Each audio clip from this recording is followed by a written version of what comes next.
Halo teman-teman semua, selamat datang di kelas ya dan terima kasih atas kehadirannya.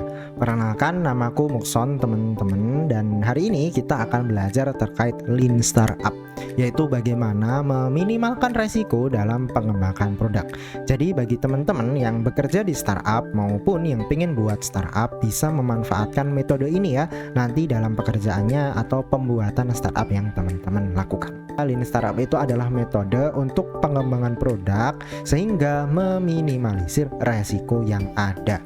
Jadi Lean Startup ini akan fokus pada validasi ide sebelum investasi besar itu dilakukan terhadap produk tersebut. Dalam Lean Startup bisa dilihat ada 3 hal dasar yang harus kita ketahui. Pertama build, kemudian measure, dan kemudian learn. Nah, ketiga hal ini akan kita bahas lebih detail nantinya ya di belakang.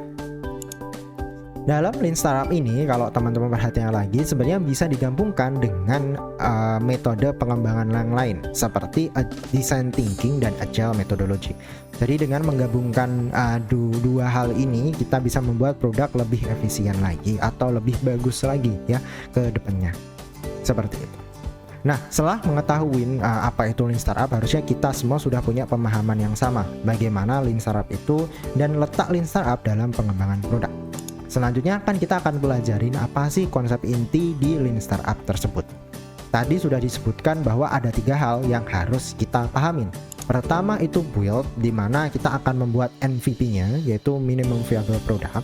Kemudian kita butuh untuk mengukurnya atau measure, di mana kita ukur berdasarkan respon pengguna atau data yang kita dapatkan.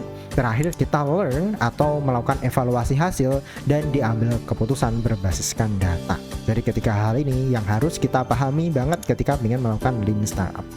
Kita bahas sedikit ya satu persatu. Pertama itu build. Pada build teman-teman tahu harus ada MVP. Menurut teman-teman MVP itu apa? Apakah seperti ini?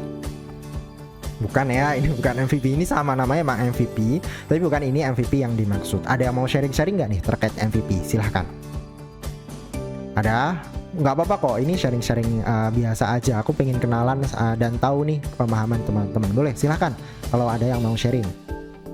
Mantap, terima kasih ya. Tadi disebutkan dan dijelaskan dengan bagus. MVP itu minimum viable product atau standar minimalnya ya dalam pembuatan sebuah produk. Dan MVP ini mungkin aku menambahin sedikit dari penjelasannya, itu harus didasarkan dari ide teman-teman. Nah, ide ini merupakan ide yang ada pada user ya, atau ide kita bisa tapi harus dilakukan validasi dulu. Contoh ide di sini bisa dilihat pada Spotify contohnya. Ketika Spotify itu tuh diketahui orang-orang tuh pengen berlangganan bulanan tapi mendapatkan musik unlimited, makanya lahirlah Spotify. Dan banyak contoh-contoh yang lain ya, sehingga bisa didasarkan atau digunakan sebagai dasar pembuatan MVP. Nah, kalau kita analogikan dengan hal yang lain, MVP itu kurang lebih seperti ini teman-teman. Nah, ini contoh yang lain, kita mulai MVP tapi ingin membuat sebuah truk ya. Kalau ingin membuat sebuah truk, ketika MVP kita nggak memulainya dengan membuat roda. Kan truk kan alat transportasi. Kalau kita buatnya dari roda nggak bisa digunakan transportasi. Makanya MVP lebih condong seperti ini contohnya. Sehingga kita kalau ingin membuat truk, kita buat dulu alat transportasi yang paling gampang, yaitu buat sepeda. Dengan membuat sepeda, nantinya kita bisa gunakan dan kita bisa ukur apakah sepeda ini cocok dengan kebutuhan yang ada di pasar. Kalau kita hierarkikan, MVP itu kurang lebih seperti ini teman-teman. Yang mana, maksudku bukan seperti ini ya. Yang mana fungsinya tuh dilakukan terus atau dibuat semua baru nanti build ke atas, bukan. MVP itu lebih condong seperti ini, yang mana functionsnya itu dibuat kecil dulu, reliable-nya dibuat kecil dulu, usable-nya dibuat kecil dulu, desainnya dibuat minimalis dulu sehingga nanti lebih cepat untuk dipasarkan. Nah, dalam MVP ini kita bisa melihat bahwa kecepatan pemasaran produk itu salah satu yang diutamakan ya. Mungkin belum 100% sempurna sih semua hal, tapi setidaknya bisa dimanfaatkan oleh user. Atau sebenarnya ada beberapa jenis tipe MVP teman-teman yang bisa kita gunakan. Ada juga yang menggunakan, contohnya Dropbox itu menggunakan video doang. Tapi mungkin kita bahas di kesempatan yang lain ya terkait hal tersebut. Nah, setelah kita mendapatkan MVP-nya, kita masuk ke tahap selanjutnya, yaitu pengukuran atau measure. Measure ini untuk mendapatkan respon pengguna dan mendapatkan data. Bisa didapatkan dari umpan balik, survei, ataupun testing ya, entah A/B testing atau usability testing.